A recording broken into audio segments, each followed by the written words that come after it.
Yeah, we're on, innit? We're on. Is it recording? Yeah, Alright, good. go for it, innit? Alright, Shalom. Giving all praises honor and glory unto Yahweh, Ba'ashem, Yahweh Shai, Ba'ashem, Makar Kadash. Double honors unto the elders and apostles of Great Millstone who taught us this truth and rule well.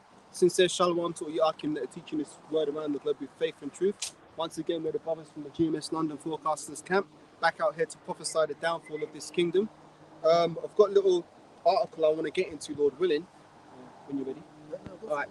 Alright, so I'm going to get into this article that I was doing a video on earlier today, and I thought I'd speak on it because it's quite pertinent to the times we're in. Because let me start with this. As usual, I like to start with scripture sometimes. This is 2nd Ezra, the 9th chapter, and the first verse.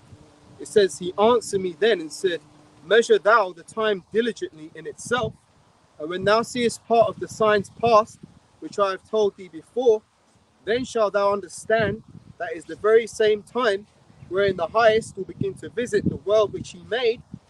Right, so basically it says measure the time diligently. So how do you measure something? You need to know the parameters. You need to know, like, for example, a start point and an end point. You know, you that's how you'd measure something. You can say, okay, let's say you're measuring this book. You can say, okay, this is like maybe 6 centimeters. You look at the start point and the end point, and you make your judgment based on that assessment, which is concordant with the reality of whatever it is you're measuring. Now, when it says to measure out the time diligently, we have to look at the prophecies that are written aforetime, and all the things in the scriptures that are written aforetime were written for our learning. So when we're looking at the prophecies, we can see, hang on a minute, these are the signs that Yahushua said that we'd be seeing at the end of days, which is what we're at. For example, in Matthew 24, he gives loads of examples of things. For example, just as it was in the days of Noah, the people were eating and drinking, and none of them knew until the flood came and took them. That's because those people were not measuring the time diligently. They weren't aware of the spiritual, how do you call it? The things that are going on behind the scenes that weren't apparent to the naked eye, the spiritual things which pertain to the judgment of Yahweh. Now we're in that sort of time again, where great judgment is about to come on the earth. And I've got this article because it's an interesting article which pertains to the times we're in, because we can look at this and we can see, hang on a minute, these are some of the things that we should be looking out for. Now, this article is from the Sun newspaper, and it's basically about an Edomite who basically beat up his mum and stabbed her in the hand and basically tried to kill her, right? And basically, we know that Esau's wicked and he's got that murderous intent from the first place. But the fact of the matter is that in Romans it says people should be lovers of themselves. Let me get that, if I may. They shall be lovers of themselves, and the love of many shall wax cold. I think that's the one I'm looking for. If you got anything you want to say, just bring it out, yeah? So this is Romans.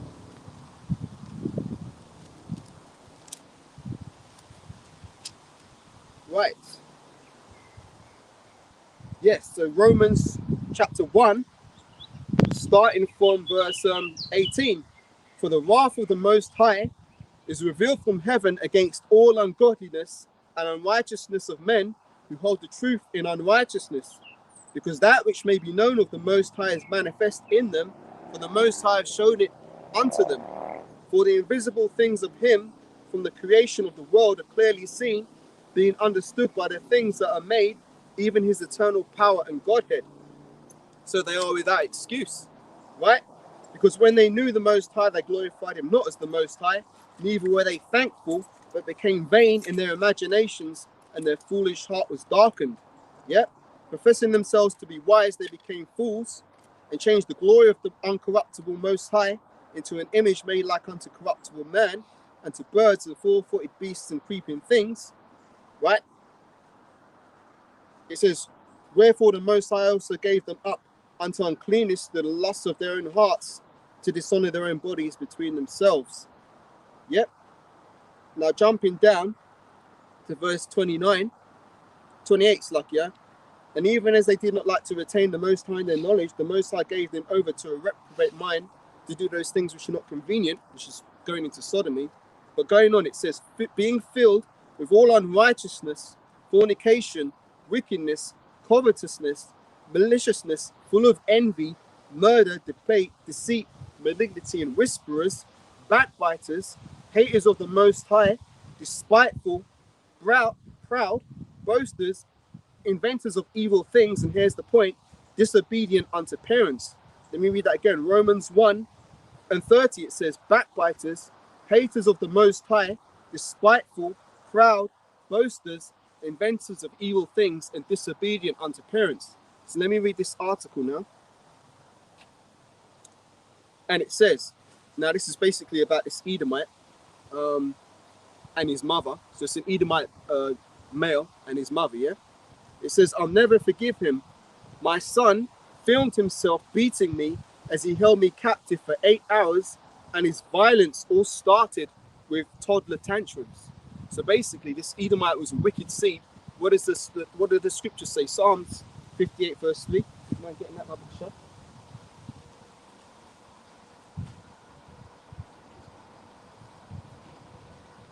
For what? Can't. So basically, these Edomites, for those of you who don't know, the Edomites are what would predominantly be called the so-called white people on the earth today. But however, we do have Israelites who are scattered amongst these other nations. So you might have Israelites who have biblical leprosy, but yet if their seed line by their forefathers goes back to Israel, the man named Israel, then they too are Israelites, no matter what they may look like. Because this is the thing about the spirit, you know, and we descend from the seed of Israel, whereas these Edomites, they descend from Israel's brother Esau in the scriptures, who, if you can receive it, was Cain in his previous incarnation, and Cain was the first murderer. So these Edomites have a very murderous spirit on them. It's just their nature, and you try the spirit by the spirit. You know what I mean? You can see through their actions that these are the acts that an Edomite would do. Go ahead, Baba Kashan. So this is the book of Psalms 58:3. The wicked are estranged from the womb. They go astray as soon as they be born, speaking lies. That's right. So these Edomites are estranged from the womb, which means that which is a cold cut to some of you women who like to say that, before a baby's born, it's just a collection of cells. It's not really a living thing. That's going off, because the Most High said, "I knew thee in the womb." You know, to is it to Jeremiah? He said that before I knew you in the womb, and I ordained you to be a prophet unto the nations. Roughly paraphrasing. So the Most High knows. It's like, if he's the Most High, he's got to know everything because he's the Most High. So you don't think that he knows which spirits are going to come forth from the earth and be wicked. The Most High created the wicked, so he knows the spirits. So when this Edomite was in his room, as I said, let me read it again, right? If the phone will work. There we go. It says, I'll never forgive him. My son filmed himself beating me as he held me captive for 8 hours, and his violence all started with toddler tantrums. Now, this is also an interesting thing, because as I said, we're supposed to measure now the time diligently. Some years ago, I can't remember what year ago it was exactly, but Esau made it a law where you're not allowed to spank your children. You know, he banned parents from spanking their children. Now, what do you think that caused? It caused a generation of wayward children. First of all, he's destroyed the household by getting the man out of the house. So a lot of these children are being raised by their effeminate mothers. And the mother is effeminate, that's her nature, right? But these children are being raised with no discipline. Then they're not being punished when they do wrong. So how do you think this generation is going to grow up to be? You know what I'm saying? So when these wayward kids grow up to be adults, how can you be surprised when they're acting like complete demons? Because this is the thing. Esau knew exactly what he was doing when he passed these unrighteous decrees, because it is an unrighteous decree to say that a parent can't discipline their child. Who the fuck are you to try and come into someone's household and tell them how they can't raise their kid? This is all bullshit, man. And it shows you that Esau's got complete control of the people, because the children are pretty much the property of the government now. Parents don't really have a say in what their children are learning at school and all this kind of stuff. And that goes back to something I was researching before. Over here in the UK, when you're in school, I remember they called us pupils. Yeah. We've got 30 pupils in the class. That's what those teachers would say. If you look up the root meaning of the word pupil, it goes back to orphan child.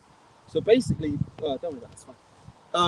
Yeah, so the word pupil means orphan child. So when you got these teachers in the school and they're saying, oh, we've got 30 pupils in this class, they're basically saying we've got 30 orphan children in this class. So they're basically saying that those children don't have parents. Go ahead. This is Proverbs 23 and 13. Withhold not correction from the child, for if thou beatest him with the rod, he shall not die. That's right. Thou shalt beat him with the rod and shalt deliver his soul from hell. Exactly. That's beautiful precept. And right on the point. You're supposed to discipline the child because children, when they come out, they're naturally inclined to do folly.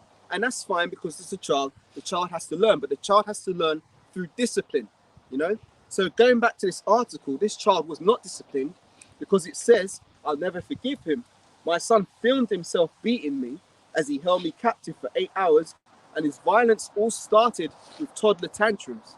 So let's get into it. It says a mother has told of a horrifying ordeal after she was held captive and nearly murdered by her own son. Helen Smith, 44, thought she was going to die when she was taken prisoner by her only child, Sean Wilson, 23, during a sickening 8-hour ordeal during March last year. Now, this is funny because it says during March last year. What happened during March last year? We was in lockdown, right? And if you notice, I don't know if you've done the research, but I was following the stories on this.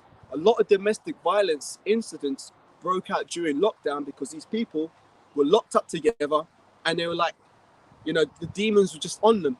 And like you had a lot of guys beating up their women, a lot of murders happened, things like that, because these people were forced into this, forced to spend time in an enclosed space, more time than they're probably usually used to spending amongst these people. And a lot of people got fucked up, you know, but that's all through the spirit. Carrying on, it says, Wilson, the son, physically took his anger out on his mother since being a toddler. It says the single mother still suffers panic attacks and nightmares after the attack in March of last year. And I don't know if I show this on the screen, will it come up? Yeah, it should Yeah. be, All right, so let me show this on the screen if I can. As I said, this is Esau for you. As you can see, that right there, that's the face of the son, right? And here's the face of the mother. He busts her up. It's like it's a bit hard to get on the screen, yeah? So these are Edomites, right?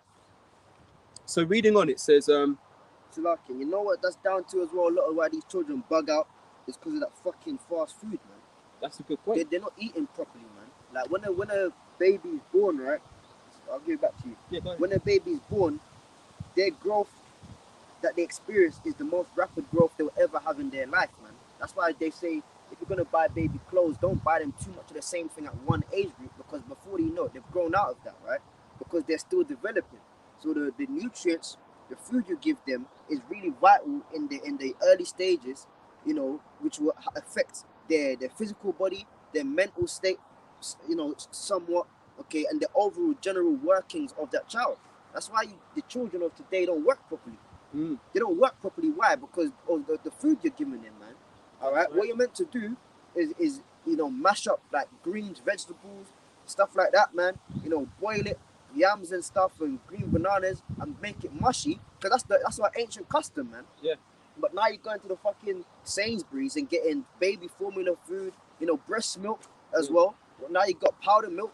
All right. And then you wonder why when a child is like a toddler, with what did you say? Tantrums. Yeah, tantrums. Get to 3-4 years old, why they're bugging out. It's because you don't fuck them up with the food. And then they get to 5, 6, 7, 8, 9, 10, and it's McDonald's and KFC. Yeah. You know, and the steroids and the hormones they put in them, whatever animal it is, man, some that hybrid shit, and they mask it as chicken or beef. Okay, you're putting that in a young body, and their cells just eating it up, man. That's why they don't think straight. You know, they have a, you know, their concentration span is real low. Yeah. And anything that demands a little bit of attention, they can't, too much for me. Yeah. You know, and then what does Esau say? Oh, your child's dyslexic. No, motherfucker, you gave them the wrong food, man. That's right. And if I might add to that, the drinks as well. Yeah. Like in them Robinsons, like you got for the children, the Robinsons baby drink. Well, it's not for babies, but they put all the aspartame and all that shit in it. That fucks up, like you said, the children's attention span. That's why these kids are like, they can't sit still for 5 minutes. Not only that as well, but it's the programming as well. I use the word programming. A lot of this children's, see, this is the thing. When I was growing up, man, children's TV was hardcore, because you know what you had you had role models. You know, you had clearly defined stories with good characters, evil characters, heroes, villains. Now what Esau done as well, first of all, he stopped the parents from disciplining the children. Then he's bringing the children up on shit like Peppa Pig, which has no fucking, it doesn't show anybody as being evil. Like Esau will try and say, oh, well, you know, you can't just paint things in black and white, there's shades of grey. No, children need to know, okay, this is right, this is wrong. This person, that's the villain, he's doing wrong, he's going to get punished. You need to see consequences to actions. That's why when these children are watching stuff, they're watching all these fast-paced, the editing so quick, and all these things, it's just scene after scene after scene, bombarding the child's brain. So when the child has to sit still now, it finds it difficult because it's like, oh, this is slow, this is boring. You talk English to the child, right? And then there's a bastard tongue and everything, but cool, we're in the land of our captivity, man. That's why them children, they can't speak properly, they can't formulate sentences, they're not articulate, because when you watch them shows like Peppa Pig and Teletubbies, you know, and all that, they're actually babbling, man. Yes. They don't talk properly. That's what they do. So then the child grows up now, and you're trying to teach them fucking how to read and write, and they're struggling. You know, they're struggling because all they do is sit down in front of the fucking box all day, which is the TV, and get, as the brother said, programmed by bullshit, man. That's a good point. You know, it's funny, spiritual as well. I was on the bus when I was traveling here, and I saw some child in a pram, and it always pisses me off when I see children that are flipping of walking age. Yeah, we said that the other week, and they're still in a fucking pushchair. What the hell is that about? And the child's on the bus, and it's literally like you said, babbling. It's going like it's bugging out. And the mother couldn't silence the child. You know what she did? She pulls the phone out of her pocket, puts some shit on YouTube, hands it to the baby. Well, it's not a baby, it's a toddler. And the toddler held it in its hand and was silent. I was just staring at the screen.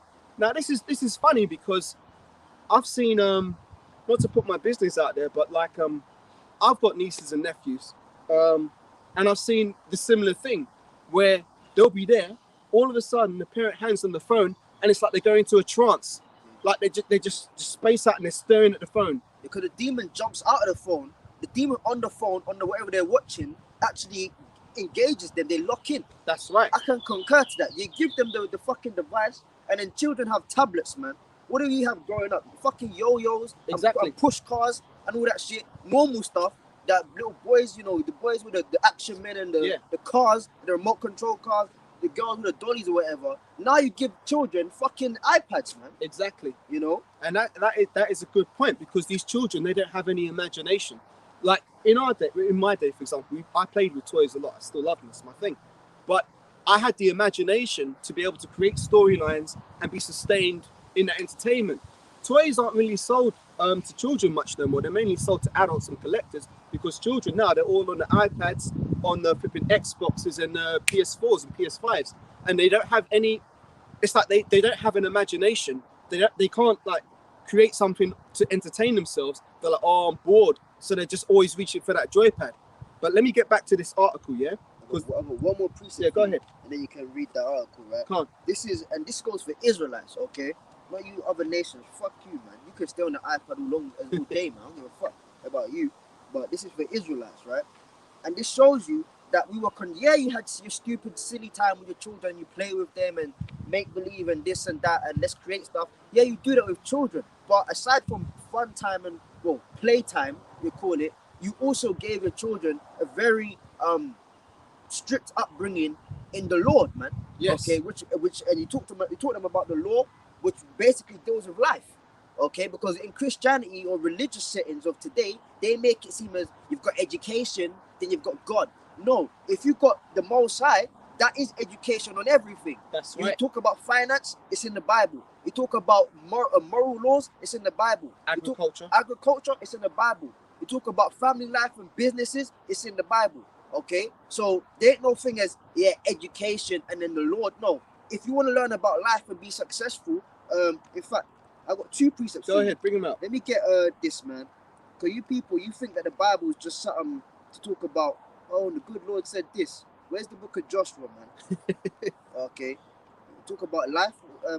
See, this Bible is all mashed up, man. It's like it. That's right. Take your time. Where is it? I want the book of Joshua, chapter 1 and 8. Bear with me. Yeah, it's all good, man. I'll just speak while you're looking say for it. so, Yeah? say so. And that's true because the Bible, it's like, I don't have children myself, but if I were to have children, I wouldn't be reading them shit like Harry Potter and all that kind of rubbish. I'd be giving them two main books, the Bible and maths books, because that's what you really need. Because as brothers always say, the word amath goes back to truth. See, if you're good with numbers, let me tell a brief testimony here. I went into Sainsbury's like a week ago, yeah? And I bought a cake and a drink, right? It's around lunchtime, I bought a cake and a drink. I went to the till point, self-service, tried to pay. I put a £20 note in, and a self-service machine only gave me £5 back. So I said to the woman, look, I'm owed £14.52, yeah? But the self-service machine only gave me a £5 note. So you owe me £10.52. And I said this to the woman who was working there, and she's like, oh, like, when I said these numbers, she's like she got all flustered, like it was like she wasn't used to dealing with sums. So I thought, okay, I'll be patient with her. She says, oh, how much did it give you? I said, look, I put £20 in, it gave me £5 back. Really, I should get £14.52. I think that's what it was, £14.52. And she's like, oh, calculator. yeah, just bear with me. She goes over to the other till point to ask someone who was working on the actual till to give me some money. So she says to the woman behind the till, could you take out £10.52? Because I had, like, yeah, let's just say it's £10.52, right? Because I already had the 5. So the woman behind the till was like, what? And she goes, this customer was shortchanged. Could you give me £10.52? And the woman's looking all dumb behind the till point. And she says, and the woman says, oh, what? £10.51? And I says, look, are you dumb? She said £10.52. She had to repeat it 3 times, and the woman was still getting the number wrong. So like these people, man, they're so fucking stupid. I'm losing my temper now, but it goes to show a point. These people, they're not really smart. As I said, when you learn the scriptures, you learn about all factors of life. When you know maths, you know how to deal with things properly. You know what I'm saying? And you're not going to be getting all flustered like, oh shit, what's the sum? What's the sum? And it wasn't even a hard sum. But it shows you the people, man. Dumb fuck. The people aren't smart no more. People have got by using their computer and their fucking calculator. It's like they use the phone calculator and they're not really using the mental arithmetic. That's, you know what, man? Just putting this out there. I like to do sums, man, because it keeps you mentally sharp. There's good apps you can get on your phone, like there's one I use called Mastrix. When I'm sitting on the train, you just do these sums on your. Abraham did that, man. When you get into the secular history, it talks extensively about Moses' father-in-law Jethro, yes. Moses himself, Abraham. They studied what we know today as physics, chemistry, and biology, man. Astrology. Yes. Okay, they studied that extensively. All right. They talk about mathematics and the Greek. No. Yeah, the Greek. That's full of shit. They done that. Our ancestors done that for fun, man. Okay, and it also was constructive. You can make stuff. You can calculate stuff, man. Yeah. All that science stuff. That's not. Look, the highest level of wisdom is to do with spiritual matters, right? Under that, you have things like mathematics, chemistry. You know, the study of heat. All right, heating stuff up. All right, biology, the study of life, greenery. Yeah. Right? Physics, building stuff, temperatures. You know, weights and all of that. Our forefathers were heavy into that, man. Man, I just say something. That's a really good point, because what does the Lord say? A false balance is an abomination to the Most High. So you need to know how to do a correct balance. Yeah. Go ahead. Let me bring this precept out, right? This is, I mentioned this. This is Joshua chapter 1 and 8. This book of the law, which is the scriptures, shall not depart out of thy mouth, and thou shalt meditate therein day and night, that thou mayest observe to do according to all that is written therein. For then thou shalt make thy ways prosperous, and thou shalt have good success. That's right. That's a good point. And this is the thing. If you're meditating on the scriptures and the law day and night, do you know what that does? That defeats idleness. Yeah. And that's a big problem that a lot of these young people are suffering from. Idleness. When they're idle, they're like, oh, what you do, man? Oh, what you want, man? What's this person? They're just looking for fucking mischief. What's the motive? Exactly. That's, you know what I mean? I got one more precept. Go ahead. This is, we were talking about, you have your downtime with your children and you mess around and be silly with them and all that stuff. But then there's a balance, as the brother just quoted the scripture, right? From a very young age, it was made very aware in the ancient world of who your power is, okay, and matters of spirituality, which leads to success, as I just read in the book of Joshua, which is found in the book of the law, which is the whole Bible. Now, this is the book of Deuteronomy and this is the Shemai, okay? You know, and it says Deuteronomy chapter 6 verse 3, and it says here, therefore, O Israel, and observe to do it, that it may be well with thee, and that ye may increase mightily, as the Lord Yahweh thy power of thy fathers have promised thee, in the land that floweth with milk and honey. Now here's the point. And really, according to the law, what I'm about to read, we should recite it every morning and every night, really 3 times a day. Come on. And it says, hear, O Israel, the Lord our power, the Lord is one. In the Hebrew, Shema Yasha'Allah, Yahweh Elachayinawa, Yahweh Echad. And thou shalt love the Lord thy power with all thine heart, and with all thy soul, and with all thy might. And here's the point now. And these words which I command thee this day shall be in thine heart, and thou shalt teach them diligently unto thy children. That's right. And okay, and thou shalt talk of them when thou sittest down in the house, or when thou walkest by the way, or when thou liest down, and when thou risest up. You got it. That's right. It's a beautiful precept. See, that's what I'm saying. There's a reason why Esau is teaching Harry Potter in the schools. What do you think that's doing to the children? It's indoctrinating them into early stages of witchcraft, because those indoctrination centers which are masquerading in schools are nothing but are basically a crash course in early Satanism for the children, right? And if you was adhering to what the brother just read, when you're sitting down in your house, you ain't supposed to be talking about, oh, what happened on EastEnders, what happened on Big Brother. I don't even know if they show Big Brother anymore. What do they call it? Love Island. You're not supposed to be talking about that kind of foolishness. You're supposed to be talking about, look, on the night of the Passover, the death angel, which is Yahushua, passed through and smote all the firstborn of Egypt, and we was delivered. You're supposed to be telling them about, okay, we was in Egypt. The Most High brought us out of Egypt. We're supposed to know these things. This is the thing. A lot of us brothers in this truth. I mean, I grew up in you could call it a Christian household, and I knew some basics. Like, I knew God existed. I believed in Jesus, as we called him back then when we was in the world. But some of the, we didn't know about like the deeper things of the scriptures. When really, that's what you're supposed to be teaching your children from a very young age. And it's only through the grace of Yahweh Hashem Yahushai that we've been brought to this point where we're gaining this knowledge, and we're able to break it down as we do, thanks to our elders and apostles who have taught us the right ways. But going back to this article, because there's a lot in here, man. It says, okay, Sean Wilson, 23, was sentenced to 8 years behind bars after putting his mother through a sickening 8-hour ordeal. Now that's going off. It says he was sentenced to 8 years behind bars, right? Please get me Exodus 21 and verse 15, I believe. I just think.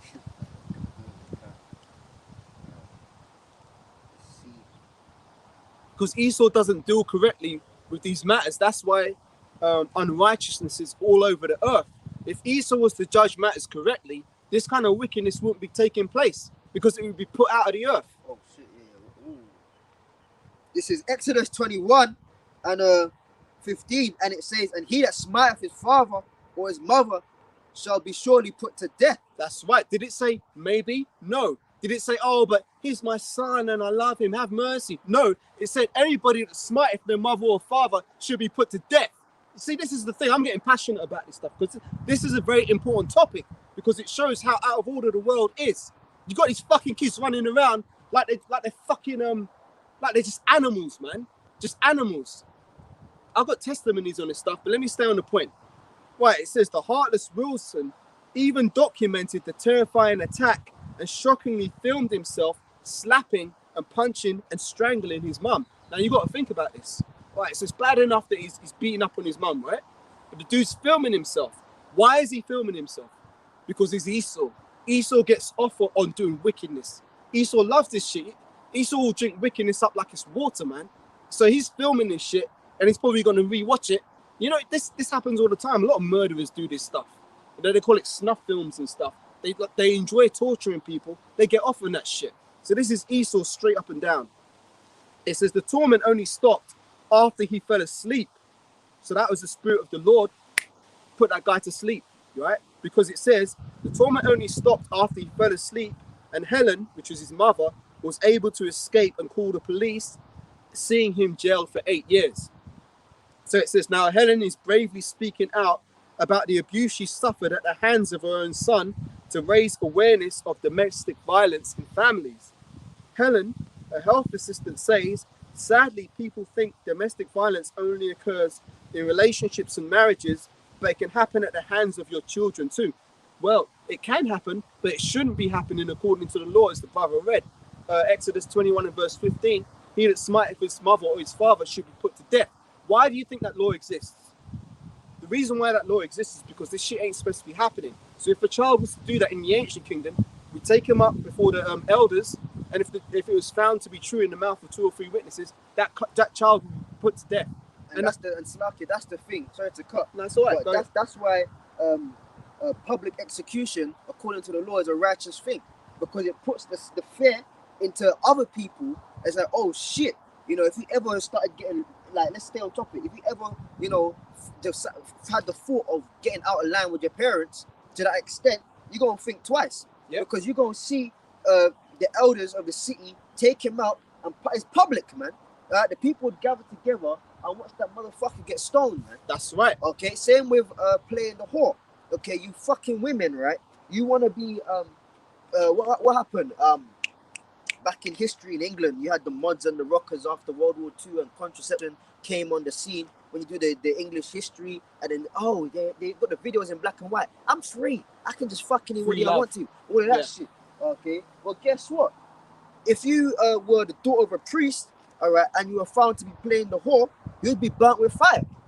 Okay. And once again, that's a public execution, man. So to all you little girls out there, young women out there thinking, I'm gonna grow up and do this and do that and do whatever the fuck I want, you would actually think twice about that, man. Okay, because you'd be put to death. All right. Now I've actually seen about 7 years ago, and there's certain things you see that it almost scars you, or you never forget about it. Man. Can I go? Yeah, go for it. Thank Go for you. it. All right.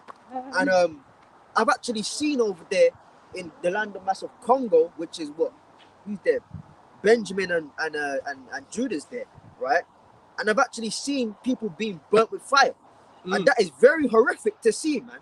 If you actually, I don't know if you brothers have seen it, but if you ever seen a group of people being burnt with fire, man, that, I can't lie, man, I was weaker back then. That kind of messed me up for the whole day. I was all sad and shit. Oh man, it's in your head, man. But imagine seeing that live in the flesh. You thought about being a hoe, you ain't gonna be a hoe no more, man. You ain't just gonna play the harlot, play the whore, because you know that your friend over there, you know, last week she got caught playing the whore and she got burnt with fire, man. That's right. You know, so all this 8 years out in jail, that's fucking bullshit. He should be in the spirit realm right now. That's right. You know? And that's a good point. I haven't seen the burning, but I've seen other judgments. Like, for example, I've seen people getting stoned. Yeah. And that's not, when you got to use your head, man. When it says they stone people, they weren't just throwing pebbles. No. These are big flipping slabs of rock. Yeah. They're dropping on people's heads for judgment. You slowly see the spirit leaving them, man. Like it's fucking real, man. I've seen stoning as well, man. Yeah. Like the person that they're conscious and unconscious and they're conscious again until they're gone, man. Yeah. That's a slow, fucking, painful, terrifying death, man. Yeah. Imagine being on the floor and people are standing over you throwing fucking slabs at your head, man. Yeah. You know? And that's the judgment. And like you said, these things are important to establish order and also to instill fear from doing the right thing, from doing the wrong thing, Salakia, which goes back to what I was saying before about moral content is very important for children. That's why they need to see clear examples of heroes and villains, role models, so they can know, hey, you know what, that's the wrong thing to do, rather than having everything morally ambiguous. Because when things are morally ambiguous, the kid don't know, oh, well, this is right, this is wrong. And that's exactly what Israel's trying to do, especially with this LGBTQ shit that they're pushing in the school. They're trying to train the children up to be morally ambiguous, so they don't know up from down, left from right, right from wrong, good from bad. It's all a flipping psyop. And I'm going to use this as well. I mean, because this is the thing. I like to think a lot about stuff. When I was back at school, in secondary school, they made us read this book. I think it was called The Crucible. Now, I'm the kind of guy who likes to look for the moral of a story. I just love storytelling and stuff like that, right? But I look back at the things that they were teaching us in the national curriculum, and I asked myself, why was this part of the national curriculum? Because in that story of the Crucible, because the brother was talking about how they would burn a harlot. If you was a priest's daughter, you get burnt if you was playing a harlot. In that story, it was about witch trials, and they were basically trying to make out like, oh, these people were caught up in mass hysteria and all these innocent women were burnt unfairly and it was so wrong. That's the kind of narrative they're trying to push in the school to make you think that, to try and make you think that the judgments that were being put out against these people who are practicing in witchcraft and whoredom, to make you think that it was somehow wrong. But it was righteous judgment. And that judgment should be instilled in earth because it puts the fear in people from going off and it maintains order. So let's get back to what I was saying, not to digress too much.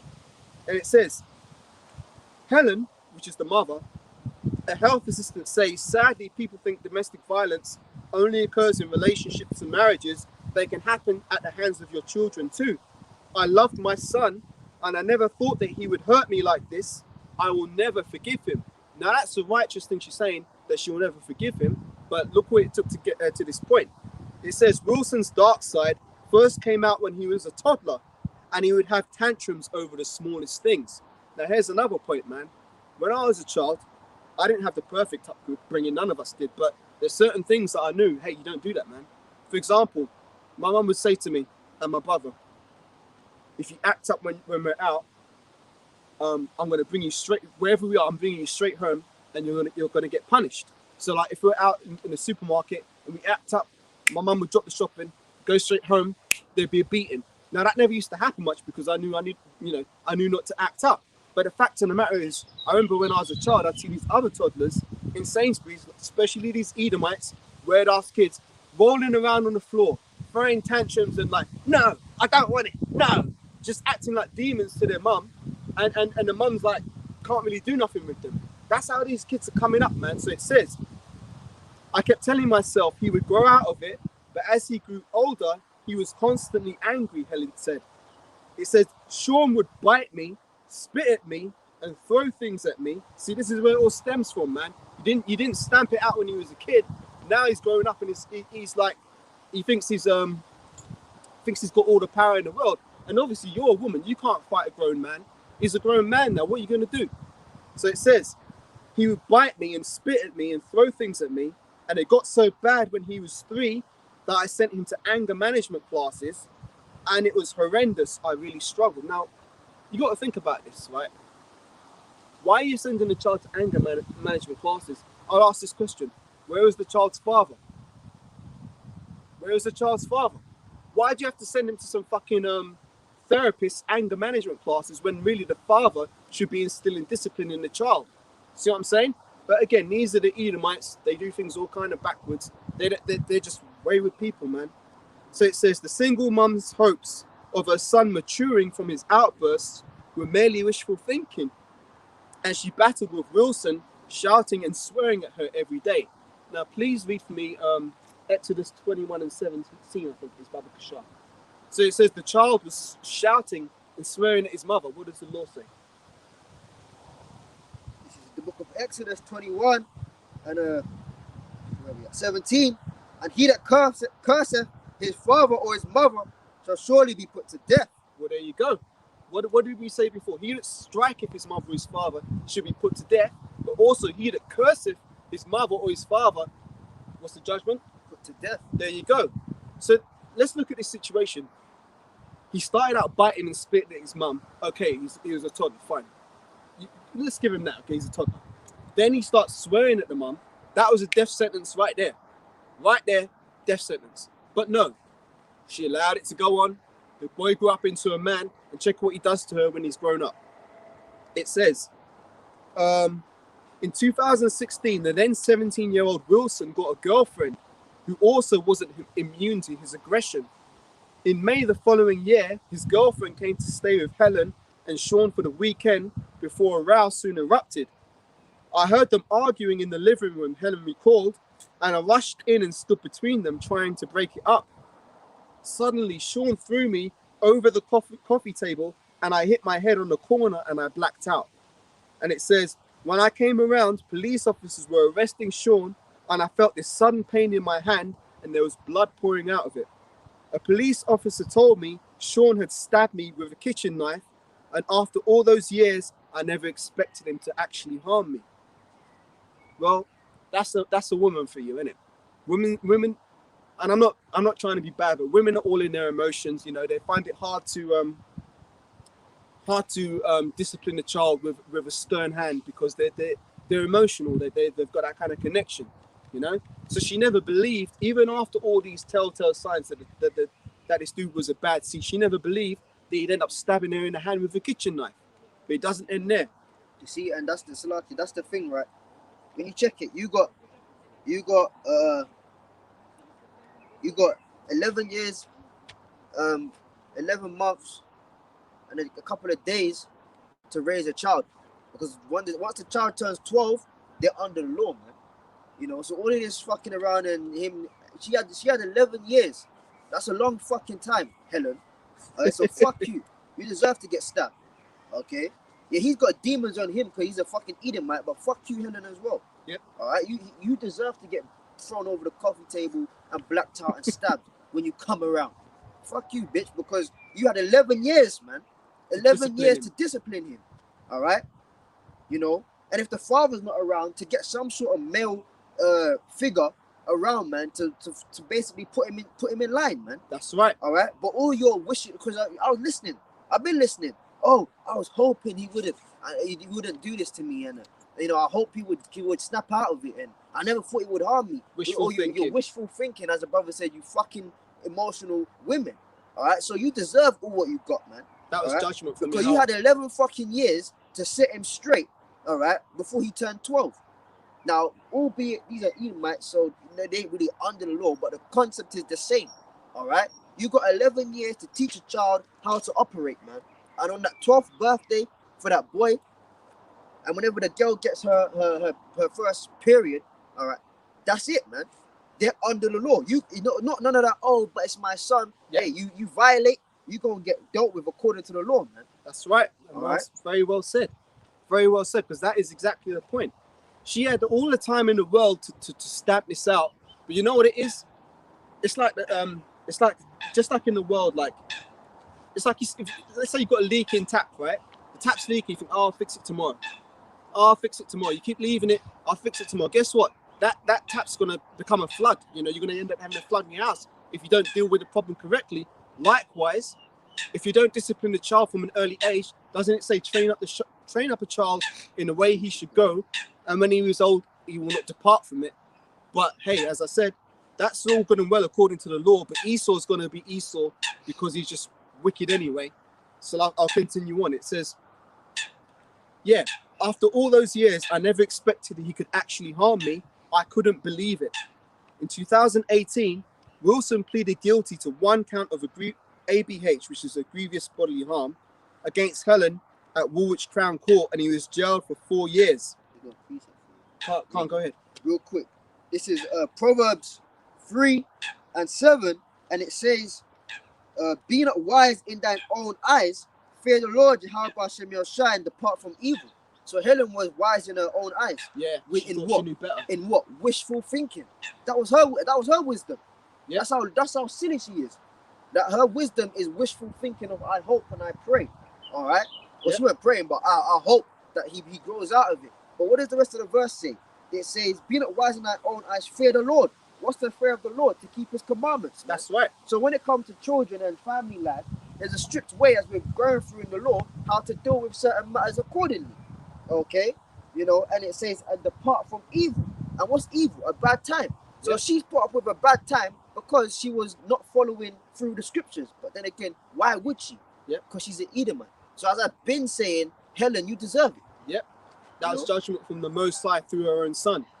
Could you please read Proverbs 3:5 as well, Baba Kishar? So this is the book of Proverbs chapter 3 and 2 verses up 5, and it says, trust in the Lord Yahweh with all thine heart, or Yahweh Hashem Yoshai with all thine heart, and lean not unto thine own understanding. Exactly.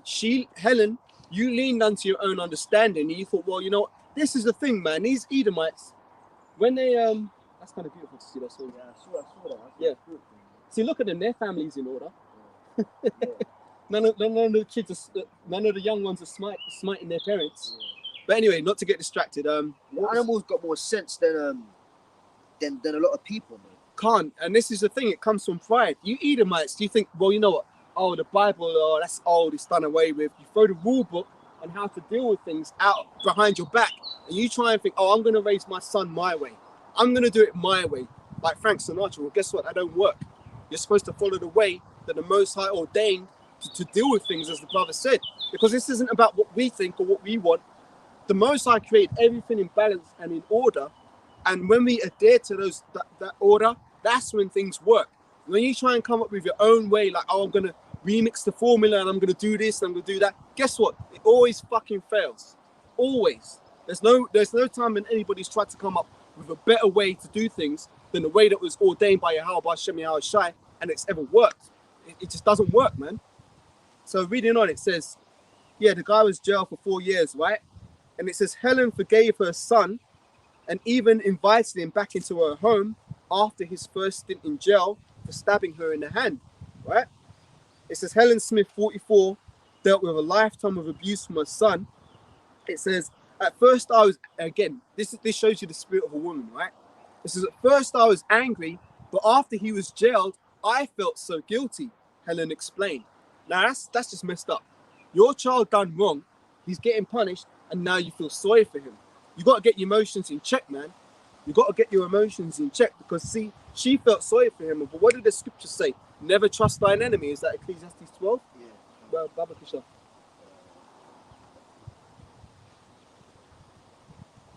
The scriptures say never trust thine enemy. Ooh, I've got a precept. Oh, go ahead. Bring it up. No. I'm gonna get this first. Can't. And then, keep speaking. Yeah.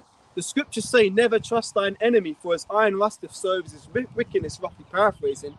This child had basically shown Helen that he was your enemy. The dude flipping stabbed you in the hand. He could have hit a vein. You could have bled out to death right there and then. What would you be saying then? Oh, I still feel sorry for him that is in jail for 4 years. Get your fucking emotions in check, man. That's the spirit. She got her young in order. Yeah, it's beautiful, man. You know, the Lord giving us example. Yeah. You brothers can't see it, but you got a what's that? The Duck. people ducks, yeah. And then 1, 2, 3, 4. See, that's spiritual, because 4 is mercy, man. Well, there you go. You know, but see, she's going, and then they're following on with her, man. Yeah, they ain't talking back and trying to You know, overtake the mum and lead the way. That's just beautiful to see nature in order. Again, this is Yahweh B'Shem Yahweh Shai's order. It's beautiful to observe, man. And when we're back in, when the kingdom's established on the earth, that's why we're going to see such beauty. Because we're seeing it in these small little examples there. But all over the world, it's going to be under the vibration of righteousness rather than the vibration of wickedness, which is what is established on the earth day. Because you know what? As the ruler of a city is, so are they that dwell therein. And Esau's wicked. He's what do you call it? Who can make straight what the Most High made crooked? Esau is crooked, and he is adverse and contrary to all the laws of Yahweh Shem Yahweh Shai. And since he's in rulership, that vibration is going across the whole earth. Have you got something? what was it? What it? Ecclesiastes 1 and 12 sorry. about never trust thine enemy. Oh, Baba yeah, Kasha. yeah.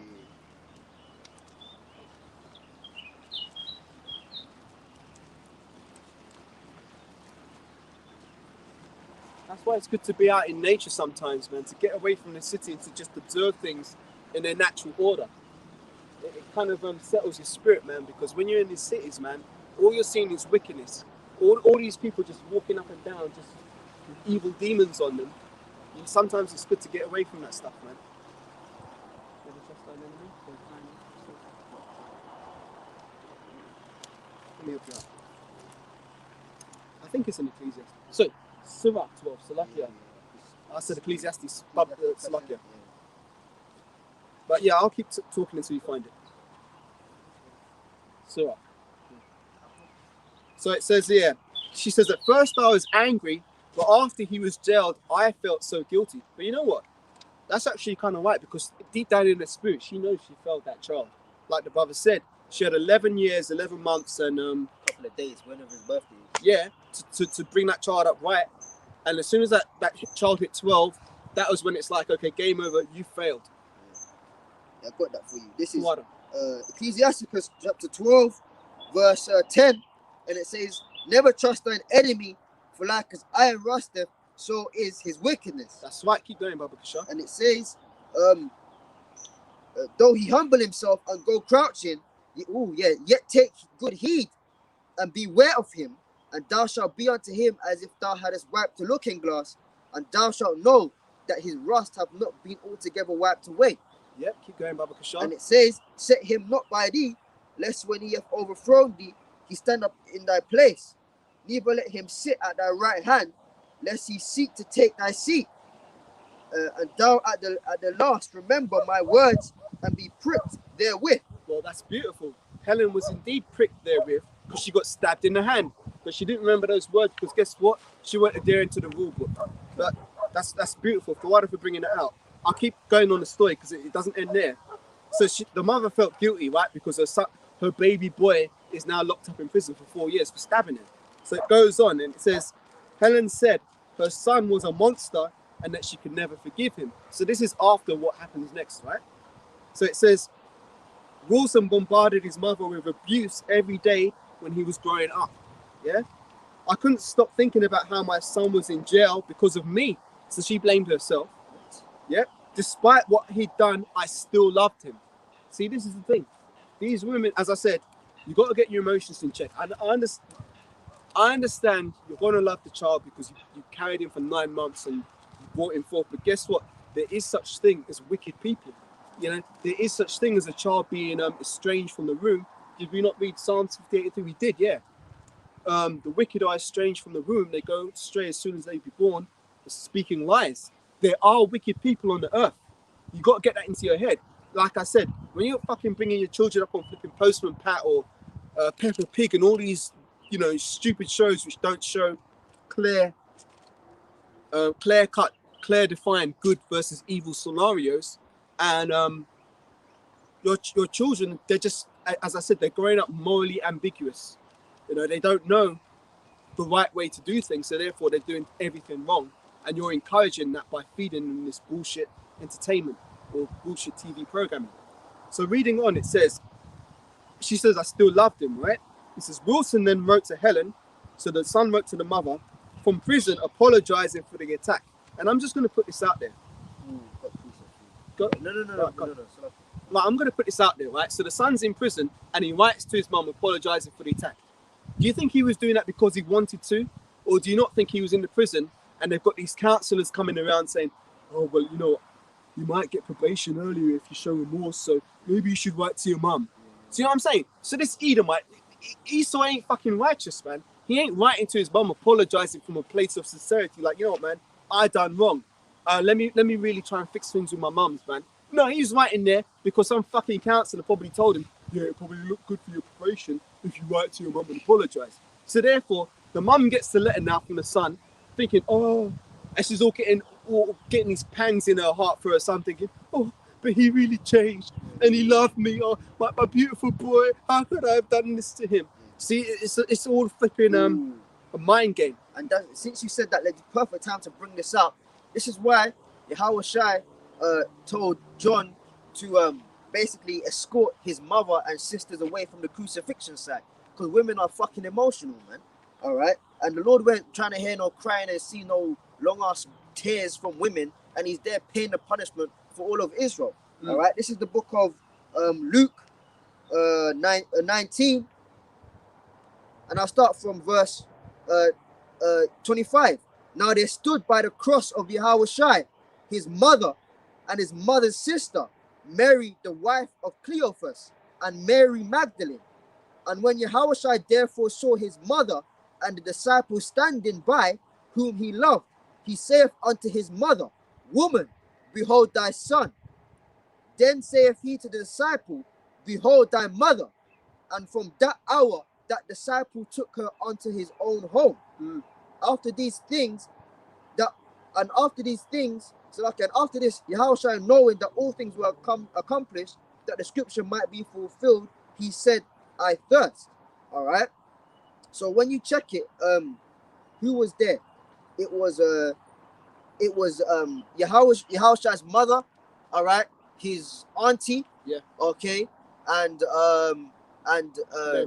Mary Magdalene. And they were crying and all emotional. Oh, my son, and you know. So what did Yahushua say to the disciple? Look, man, just, you know, behold. He said to the disciple, behold thy mother, as in, look, take the woman away, man.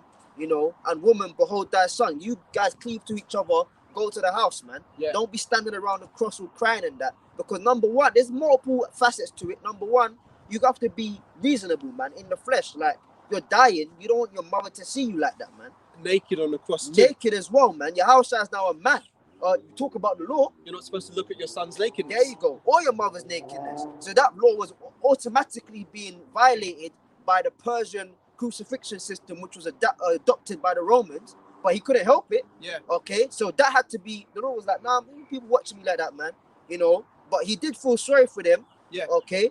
You know, and then obviously he didn't want his mum to see him like that. But number two, he's on a mission, man. You gotta think, because the Lord's crucifixion weren't just no physical thing.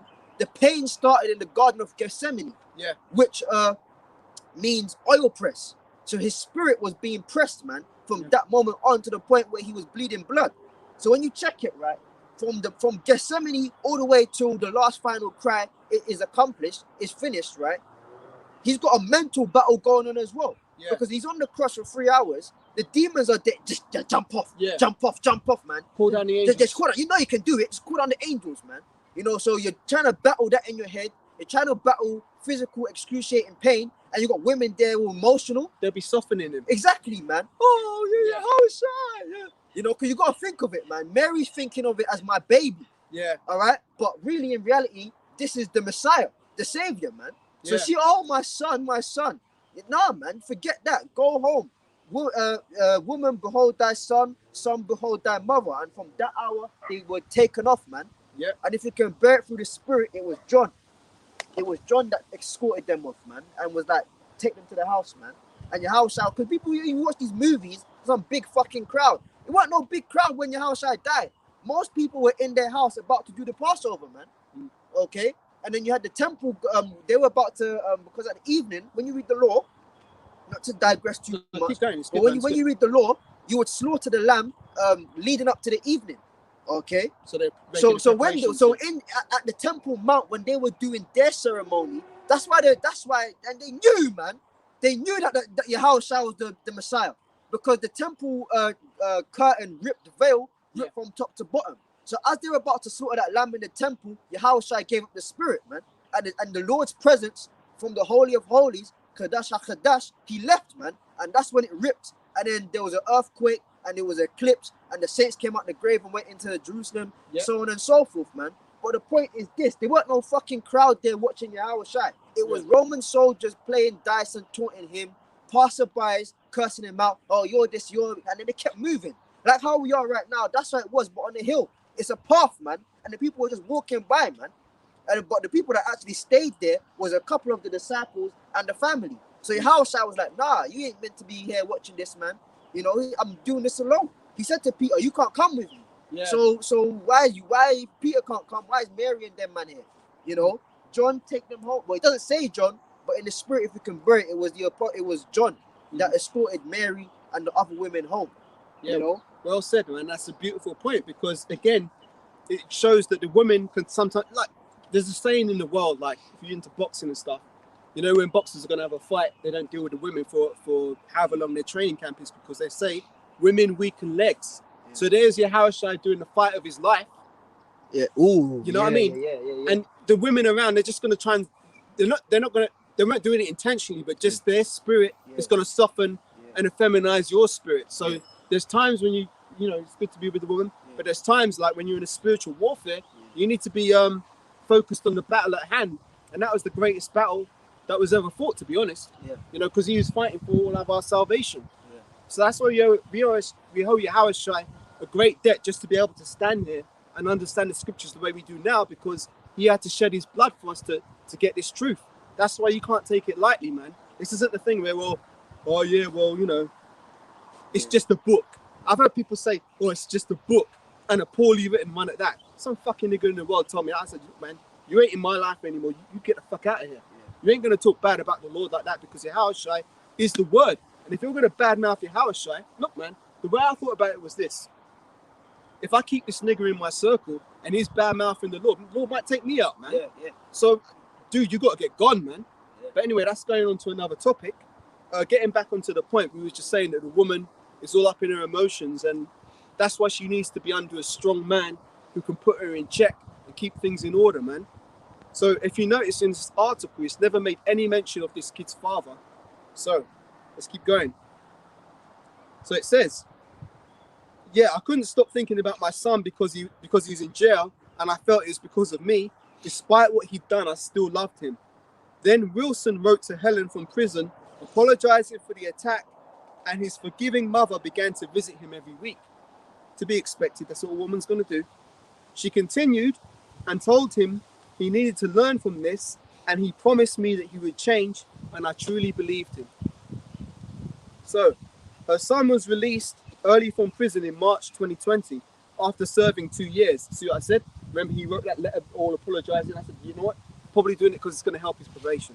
Yeah. So her son was released early from prison in March 2020 after serving 2 years of a 4-year sentence, right?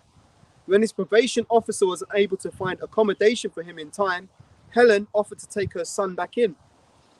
When Sean came home, he seemed like a different person, Helen said. He was on his best behavior and he was nice to be around. But just a week later, Oh, God.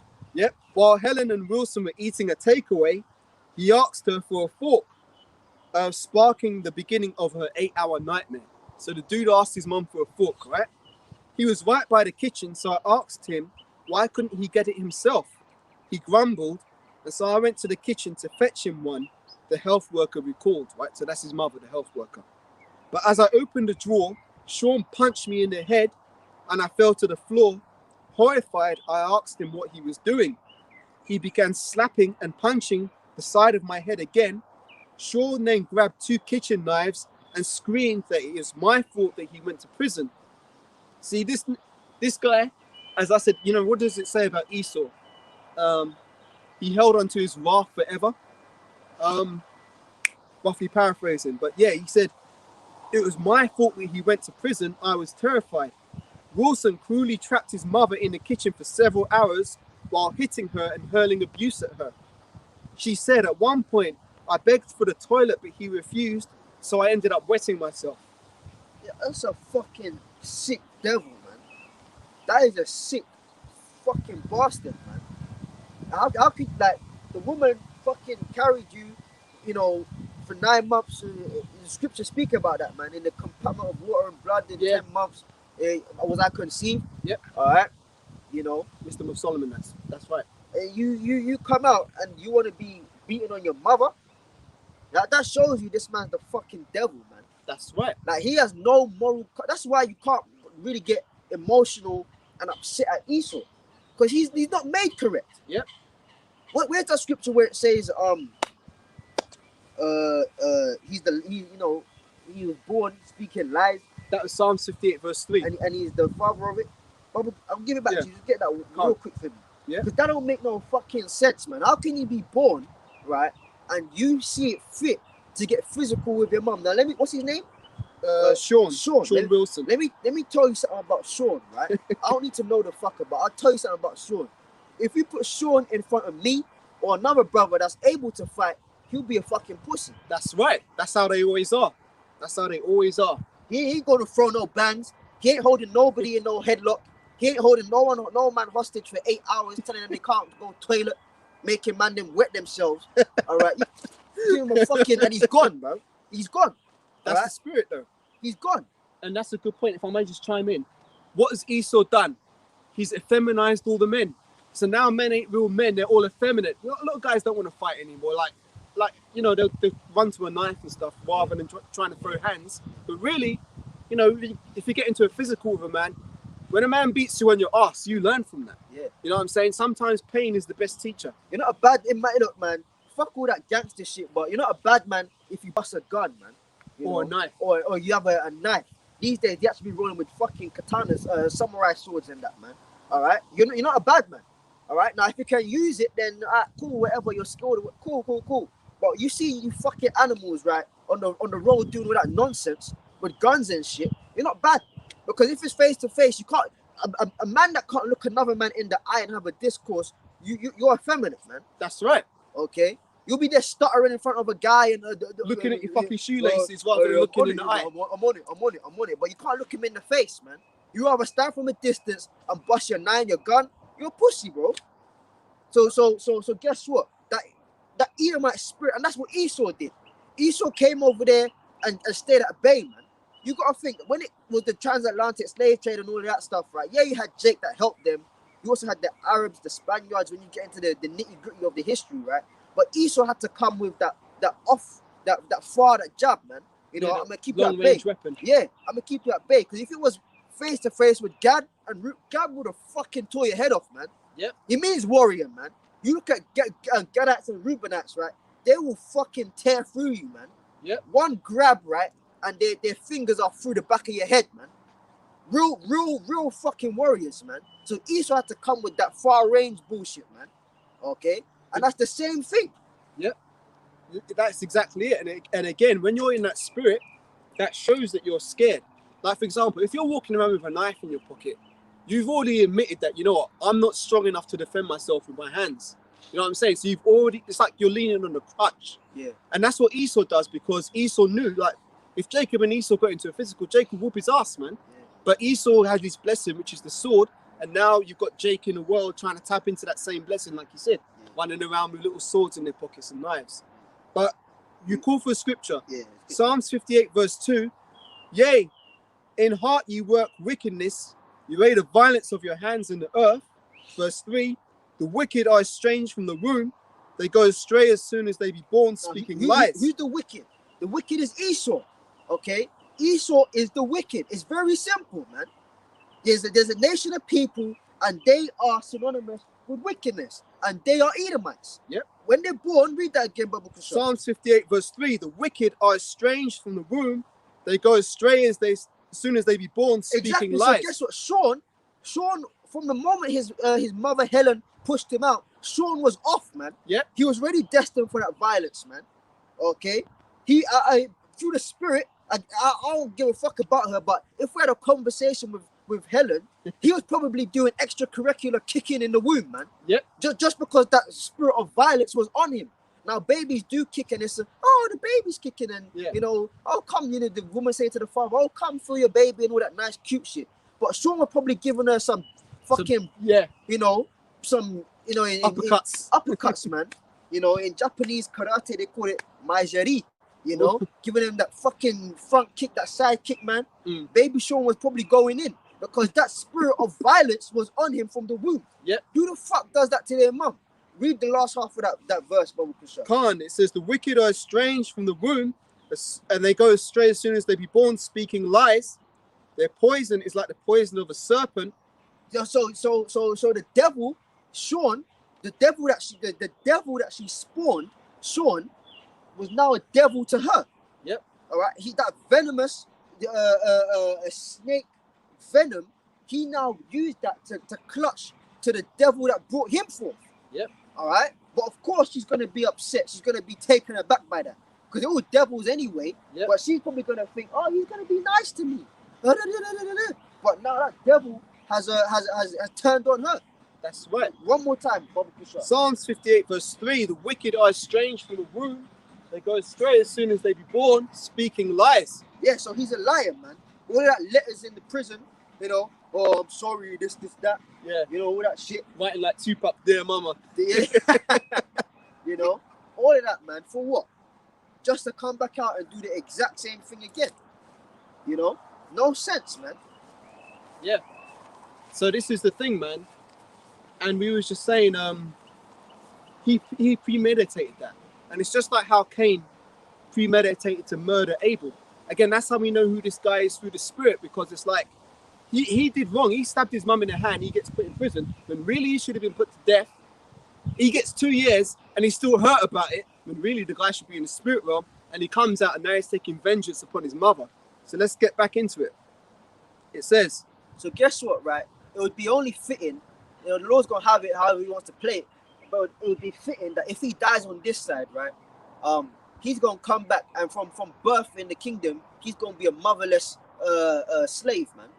We're just gonna have him in a separate pit for himself, man. You know, no mum, no nothing. But we gonna have it where, because naturally a baby would die in that case. But we gonna have it where Paul, what's his name, Sean, yeah. Sean is able to stay alive in a fucking baby pit and just have no one to wean him. Nobody to feed him. We're just gonna throw some fucking shit old milk down his throat, you know. And his punishment will be to live alone, motherless, right? Motherless, and grow up motherless.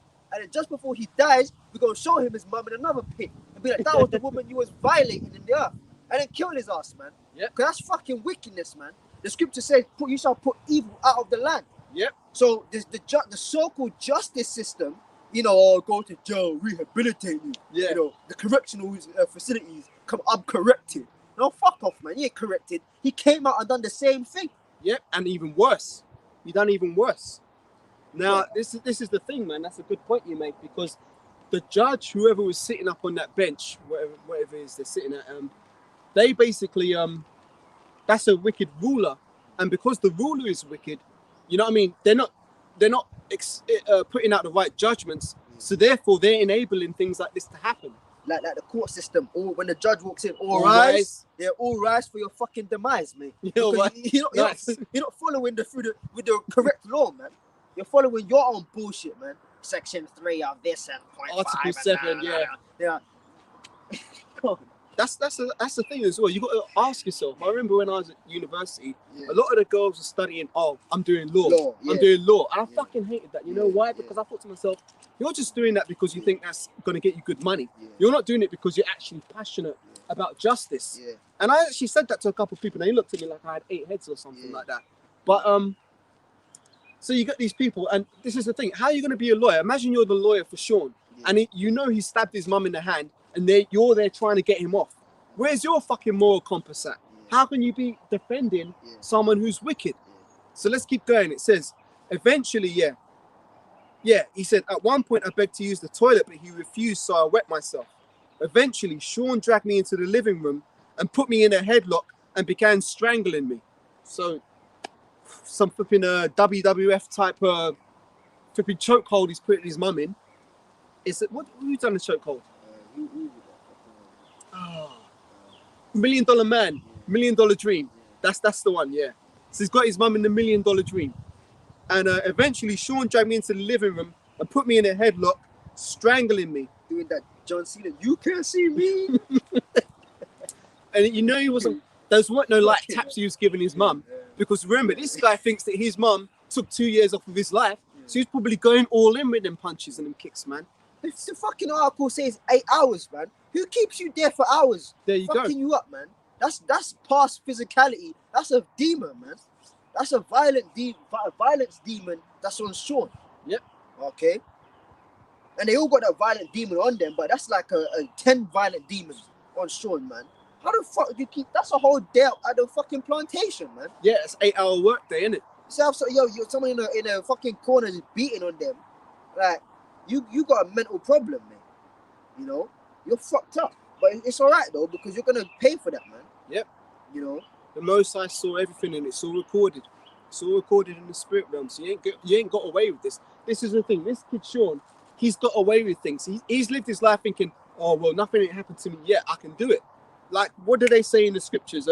Because sentence against an evil work is not carried out expediently, therefore their heart is fully setting them to do evil. Because Sean hadn't got no repercussions from his wicked actions, he's fully set on doing evil. That's why he's like, you know what? I'm going to take it to the next level. And what do they say? Next level, new devil kind of thing. So he kept going in. So it says, and again, let's break this down. It says she wet herself, right? But you got to use your head. How many times do you need to use the toilet in an 8-hour period? So she probably wet herself multiple times, probably through fear as well, because she thought she was going to die. So I mean, she must have been all kind of messed up. So it says, a quick precept. Just Go ahead. Throw a scripture in there. This is Isaiah 59 and 18, and it's really talking about something else, but it can apply to this. And it says, according to their deeds, accordingly he will repay. Fury to his adversaries, recompense to his enemies, to the islands will he repay recompense. that's So right. the Lord, the reason I bring that out is because the Lord deals with recompense, man, repaying, payback. All right. So guess what? Even though he's a fucking Edomite, he's gonna have to pay for that, man. Yep. And you got a lot of Jake that's on that wave now, man. Because Jacob doing the same thing. you had it back in the day. He was like, "Oh, you white kids, man. You can call your parents by their first name and Exactly. I this and remember that." And it was like very distinct. And when we used to say that, it's not because we wanted to do it, but it's like, I'm glad I have some fucking morals, man. That's right. Like, why am I like, I want to be like you, but now you got Jake that's grafting towards that, man. I'm 18. I'm 18, so I can do what I want now. You know, you can talk to your parents how you want, Yeah. and all that shit. You know, that's fucked up, man. You got Jake moving towards that Edomite way of lifestyle when it comes to parenting. This is why we brought out that script. Let me bring it one more time. You know, bring one more precept. Then Go ahead. You know, keep reading that article, man. Deuteronomy, and this is so important, man. For the Lord to tell us to say this every single day is very important, because when you're mindful of the oneness of Yahweh and your son Yahweh Shai, okay, and then to keep them in mind, the reason why we wear fringes, all right, is for what? To remember the Lord. Yep. So in any matter of, as we were saying, any aspect of life, you're not gonna go off, man. The water. That's all right. You know. So this is oh, I lost it. Let me get it again. This is Deuteronomy chapter, which means second book of the law.